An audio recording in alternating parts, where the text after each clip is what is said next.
Assalamualaikum warahmatullahi wabarakatuh. Alhamdulillah wassalatu wassalamu ala Rasulillah sallallahu alaihi wa alihi wasallam. Ahibati fillah, puji serta syukur senantiasa kita panjatkan kepada Allah Subhanahu wa taala yang mana berkah karunia-Nya alhamdulillah kita bisa memulai pembelajaran ilmu sharaf pada kali ini. Salawat serta salam semoga senantiasa tercurah kepada Nabi besar kita Muhammad sallallahu alaihi wasallam.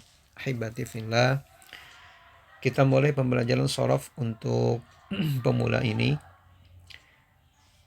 Untuk sharaf yang akan kita pelajari adalah ringkasan dari beberapa maraji atau beberapa referensi yang kami kumpulkan, kemudian kami beri nama dengan kibar, yaitu talaki atau belajar bahasa Arab Nahwu Shorof dasar. Buku ini adalah merupakan beberapa ringkasan karena sebelumnya kami diminta oleh beberapa ikhwan untuk menyampaikan materi tentang bahasa Arab. Kemudian kami beristianah kepada Allah, memohon kepada Allah Subhanahu wa taala kemudahan, dan alhamdulillah dengan izinnya kami bisa mengumpulkan beberapa referensi tentang shorof dalam sebuah buku yang ada di hadapan antum semua. Tentunya ini banyak kekurangan dan jauh dari kesempurnaan. Oleh karena itu kami sangat berharap tegur sapa yang membangun untuk lebih maju, lebih bermanfaat kitab ringkasan shorof ini. Ahibati fillah, sebagai mukadimah tentang motivasi belajar bahasa Arab,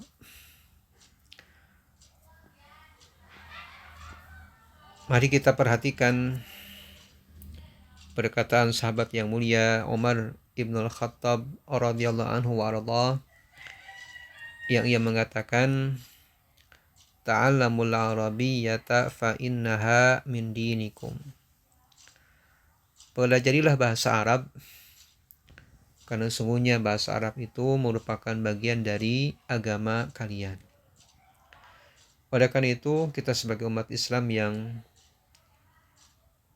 mengaku beragama Islam mestinya semangat, mestinya termotivasi untuk mempelajari bagian dari agama, di antaranya adalah bahasa Arab.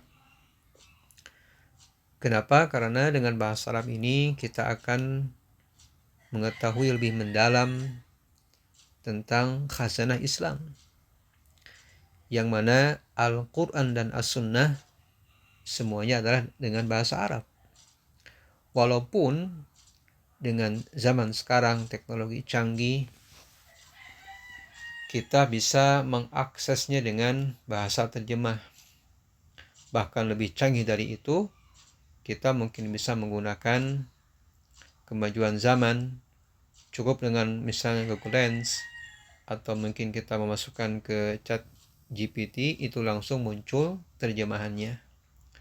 Tapi itu tidak maksimal. Tetap yang namanya belajar bahasa Arab, apalagi belajar dari dasarnya, itu harus kita pelajari. Nama juga elektronik, tentu jauh dari kesempurnaan dan ada kekurangan. Tetapi itu memang sangat membantu untuk belajar kita. Tapi ahibati fillah,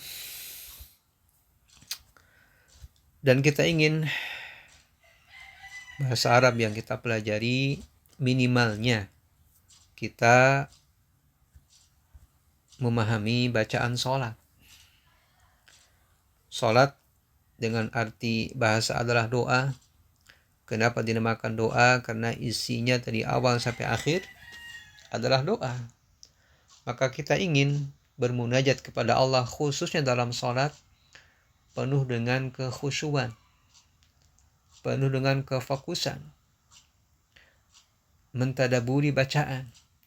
Dan di antara kita akan mentadaburi bacaan adalah dengan memahami bahasa Arab. Nah, bagaimana caranya?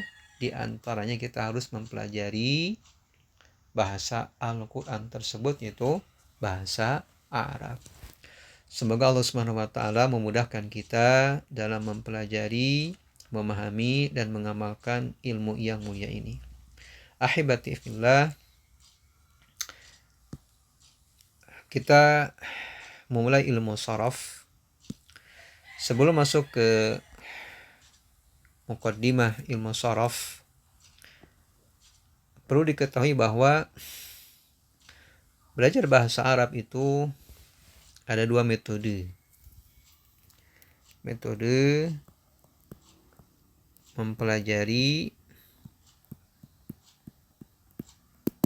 bahasa Arab. Yang pertama dengan muhaddatsah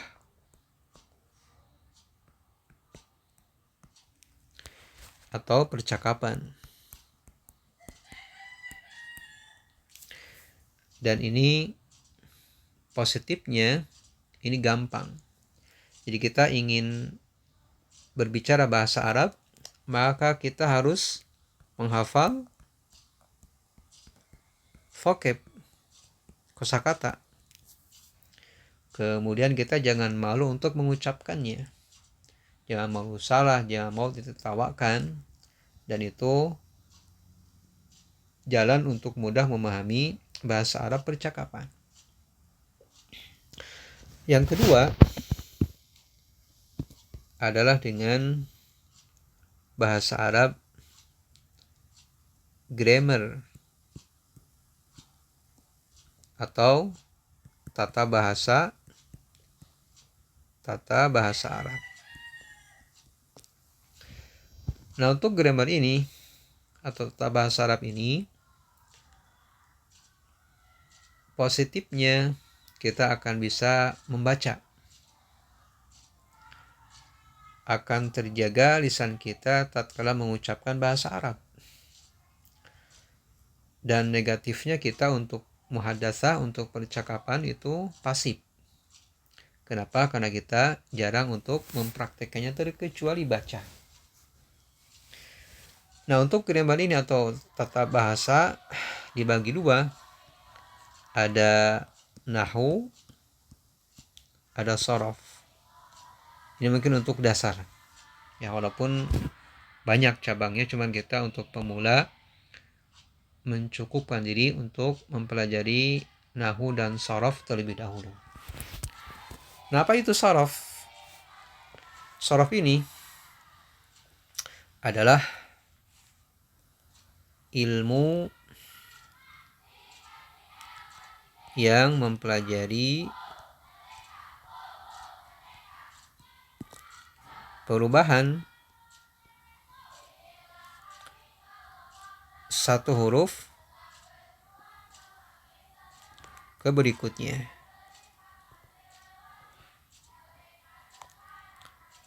Alias nanti asal kata misalnya 3 huruf itu bisa berubah menjadi kurang lebih 99 kata.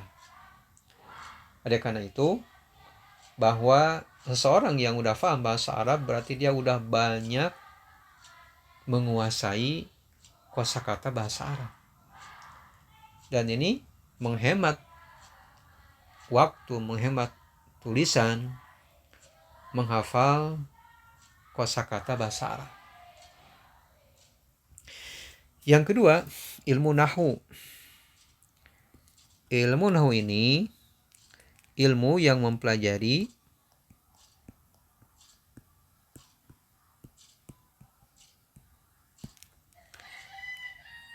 harokat akhir setiap kata.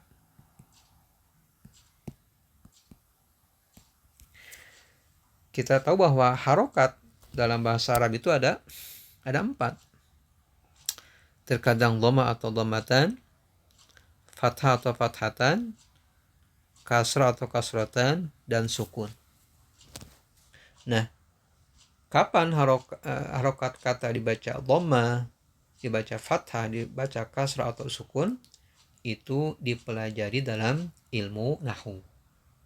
Oleh karena itu, nahwu dan shorof ini sangat berhubungan erat, sangat membantu satu sama lainnya. Oleh karena itu, bagi siapa yang ingin memahami bahasa Arab atau grammar bahasa Arab, tata bahasa Arab, maka mesti mempelajari, mesti menguasai ilmu nahwu dan shorof. Ahibati fillah, kita masuk ke mukaddimah di kitab yang kami susun. Yang pertama, ilmu shorof. Dalam mukaddimah ilmu shorof ini, kita harus menguasai beberapa istilah yang akan kita pelajari dalam ilmu shorof. Secara global, bahwa istilah tersebut ada apa itu pengertian shorof, kemudian sigot, dan wazan. Ini 3 istilah yang mesti kita pahami terlebih dahulu. Yang pertama, arti shorof. Apa itu shorof? Shorof artinya adalah penukaran, pengembalian, dan pemindahan. Atau mungkin perubahan. Itu arti shorof. Kemudian ada sigot. Apa itu sigot? Sigot yaitu bentuk kata. Nah, bentuk kata dalam shorof ini ada 2 jenis. Yang pertama, yang terdapat pada fi'il. Dan yang kedua, ada pada isim. Untuk sigot yang terdapat pada fi'il ada 4 macam. Yang pertama, istilahnya fi'il madhi, artinya kata kerja yang menunjukkan kepada terjadinya sesuatu sebelum waktu berbicara, alias lampau. Yang kedua, fi'il madhi, yaitu kata kerja yang menunjukkan kepada terjadinya sesuatu pada waktu berbicara atau setelahnya. Yang ketiga, fi'il amr, yaitu kata kerja yang dituntut dengannya terjadinya sesuatu setelah waktu berbicara. Dan yang keempat, fi'il nahi, yaitu kata kerja larangan. Nah, untuk fi'il madhi biasanya ada tambahan telah me di depannya. Untuk fi'il mudhari biasanya diartikan sedang atau akan. Dan fi'il amr itu perintah. Fi'il nahi larangan, biasanya diartikan dengan jangan me. Kemudian sigot yang ada pada isim kurang lebih ada 6 macam. Yang pertama ada masdar. Masdar adalah kata benda yang menunjukkan pada suatu makna yang tidak terikat dengan waktu. Biasanya ada akhiran an di ujungnya. Yang kedua, isim fa'il, itu kata benda yang menunjukkan kepada pihak yang melakukan pekerjaan. Biasanya diartikan yang me di awalnya. Kemudian isim maf'ul itu kata benda yang menunjukkan kepada pihak yang dikenai pekerjaan. Biasanya diartikan yang di. Kemudian isim makan, itu kata benda yang menunjukkan tempat terjadinya pekerjaan. Biasanya diartikan tempat me. Yang kelima, isim zaman, itu kata benda yang menunjukkan waktu terjadinya pekerjaan. Biasanya diartikan dengan waktu me.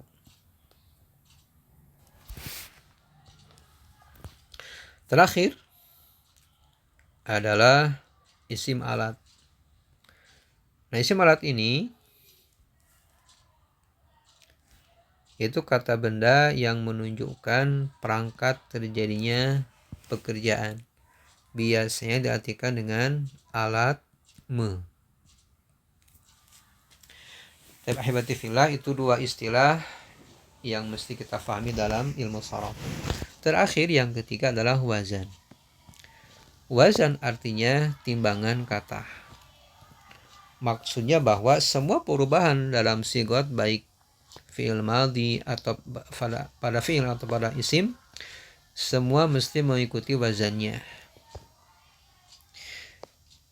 Asal kata dalam bahasa Arab itu minimal 3 huruf. Kemudian para ulama memilih kata yang 3 huruf tersebut menjadi wazan utama, yaitu fa'ala. Sehingga fa'ala di sini untuk huruf fa-nya ini disebut dengan fa'ul fi'il. Kemudian untuk ainnya disebut dengan ainul fi'il. Dan yang ketiga, la-nya disebut dengan lamul fi'il. Kemudian semua kata selain fa'ala harus dikiaskan kepada wazan utama ini. Ini fa'ala dinamakan wazan, dan selain itu dinamakan mauzun, yang ditimbang. Contoh, kataba. Kataba ini mauzun, yang ditimbang kepada wazan fa'ala. Sehingga kita kiaskan bahwa untuk kataba di sini ka-nya adalah fa'ul fi'il, kemudian ta-nya ainul fi'il, dan ba-nya lamul fi'il. Kemudian ketika dia telah menjadi fi'il mudhari, maka kondisinya tetap tidak berubah, walaupun udah ada tambahan huruf ya di depannya.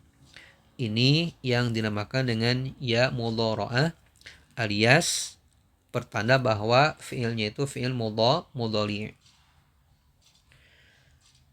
Nah, keberadaan ya mudhara'ah di depan itu tidak mempengaruhi asal kata atau timbangan kata. Sehingga kalau dalam fi'il madhi ka-nya berharokat fathah, ketika fi'il mudhari ka-nya berharokat sukun, kita namakan ini fa'ul fi'il. Kemudian tu-nya ainul fi'il dan bu-nya lamul fi'il. Baik, ahibati fillah, kita coba latihan di buku ini. Contoh kata hazana. Hazana di sini bahwa hanya ini kita namakan fa'ul fi'il. Kemudian zi-nya ainul fi'il dan na-nya adalah lamul fi'il. Kemudian setelah fi'il mudhari juga sama. Yahzanu misalnya. maka ya di sini disebut dengan ya mudhari'ah, pertanda fi'ilnya fi'il mudhari. Kemudian di sini ini adalah faul fi'il. Kemudian za-nya ainul fi'il dan nu-nya lamul fi'il.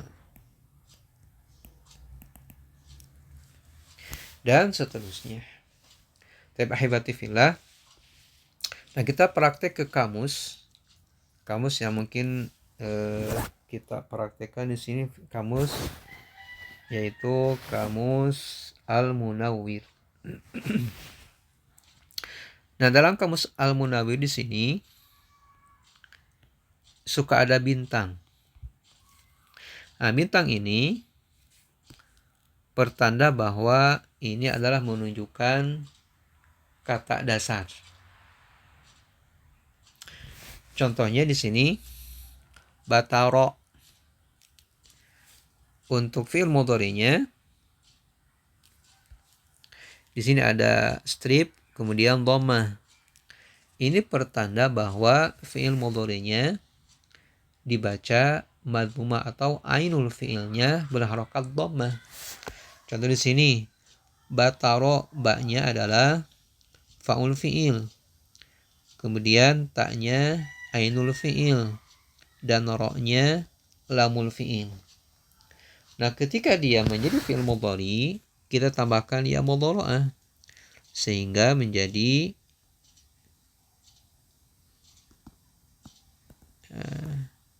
yabturu. Batara yabturu. Di sini tetap yang namanya faul fi'il sebagaimana dalam fi'il madhi. Yaitu kalau tadi dalam fi'il madhi dibaca fathah, di sini dalam fi'il mudhari dibaca ab. Gitu ya. Nah, ini disebut dengan faul fi'il. Kemudian tu di sini ainul fi'il dan ru di sini adalah lamul fi'il. Kemudian masdar dari batara yabturu, masdarnya batran. Ini pun sama, bahwa yang namanya faul fi'il ba-nya, kemudian ainul fi'ilnya at, kemudian lamul fi'ilnya ran, dan seterusnya. Kemudian adapun artinya untuk batara di sini kita artikan telah memotong, kemudian yabturu sedang atau akan memotong, dan batron adalah potongan. Mudah-mudahan untuk mukadimah saraf ini bermanfaat. Barakallahu fikum.